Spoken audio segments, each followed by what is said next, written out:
صوت انفجار مفاجئ، عمود نار يتصاعد، ودبابة حديثة تتحول لكومة من الحديد المحترق. وراء المشهد ده دايما في بطل صغير الحجم بسيط الشكل لكنه غير معادلات الحروب، هو الار بي جي. من انبوبة معدني بدائي في الخمسينات لأسطورة الار بي جي 7 اللي انتشرت في كل قارات العالم، وصولا لنسخ حديثة قادرة على خداع أنظمة الحماية الذكية لأقوى الدبابات. رحلة الار بي جيات هي قصة تطور السلاح المحمول على الكتف اللي أرعب الجيوش وغير خطط المعارك لعقود طويلة. في البداية ما تنساش تعمل لايك وشير وسبسكرايب وتفعل الجرس عشان يوصلك كل جديد. يلا بينا نبدأ الحلقة.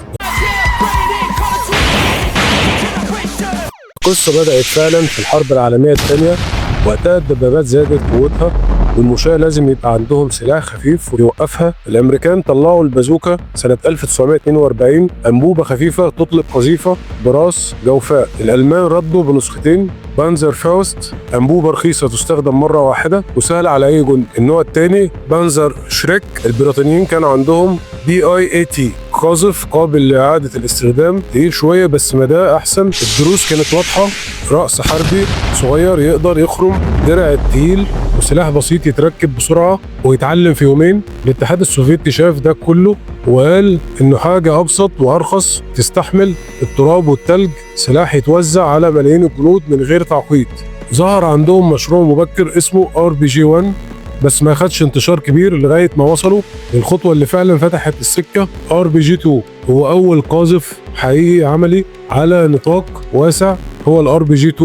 طور أواخر الأربعينات ودخل الخدمة في أوائل الخمسينات. تصميمه أنبوبة فراز بسيطة خشب في المقدمة علشان الماسك، ومكاشف حديدية بدائية بس شغال. القذيفة نفسها المعروفة باسم RPG-2 رأس حربي، شحنة جوفاء بقطر حوالي 80 ملم، بذيل طويل الجندي يحملها وتشتغل بمحرك صاروخي بسيط بعد ما تخرج من الأنبوبة.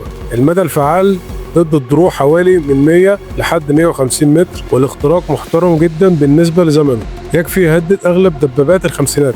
ليه الRPG-2 نجح؟ لأنه سهل ورخيص وممكن يتصنع في خطوط إنتاج بسيطة ويتصلح بقطع قليلة ويشتغل في ظروف صعبة. ده خلاه يتصدر للتكتل السوفيتي وحلفائه، واتعملت منه نسخة في دول تانية وفتح الطرق للي بعده. نجاح الRPG-2 كان مجرد البداية، التجربة دي هتتطور بسرعة لأسطورة اسمها RPG-7 بس ده هنجيله كمان شوية. المهم إن نروح الفكرة قاذف بسيط، راس جوفاء قوية، وجندي يعرف يستخدمه بسرعة.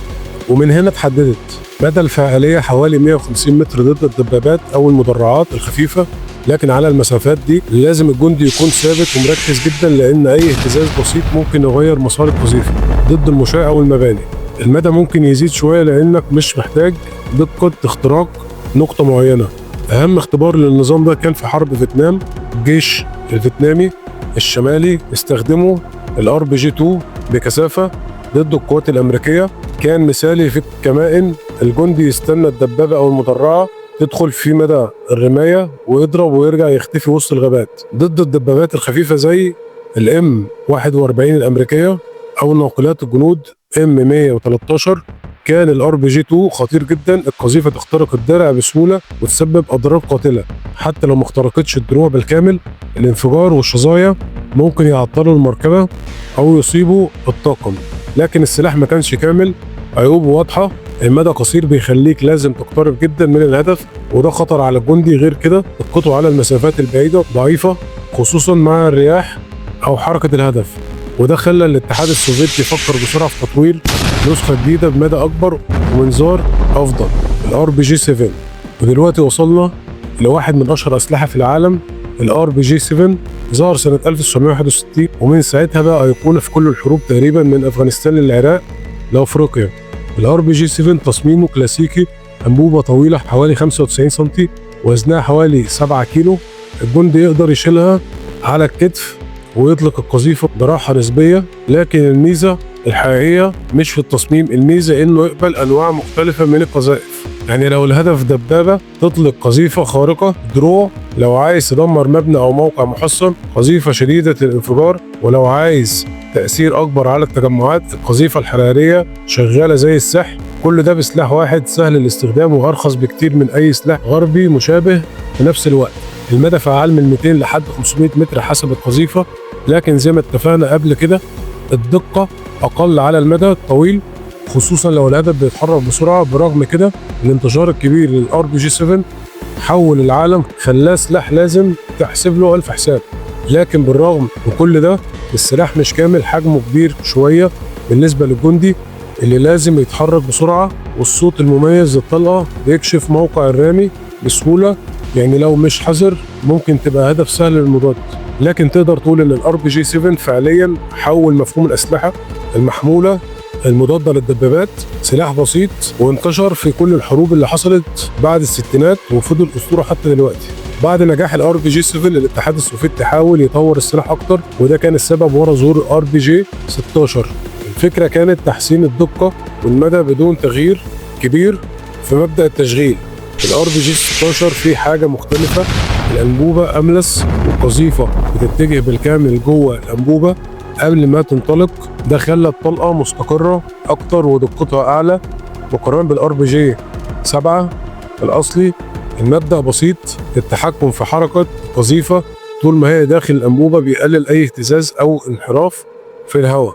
لكن المشكلة الار بي جي 16 كان أعقد شوية في التصنيع وأغلى من الار بي جي 7، وكمان الار بي جي 7 المطور بدأ ياخد تحسينات مماثلة في الدقة والمدى. فبدل ما ننشر سلاح جديد الاتحاد السوفيتي فضل يركز على تطوير الار بي جي 7. يعني باختصار الار بي جي 16 كان خطوة تقنية مهمة بس ما أصبحش أساسي. معظم الجيوش اللي جربته رجعت للار بي جي 7 لأنه أسهل وأرخص وانتشر أكتر.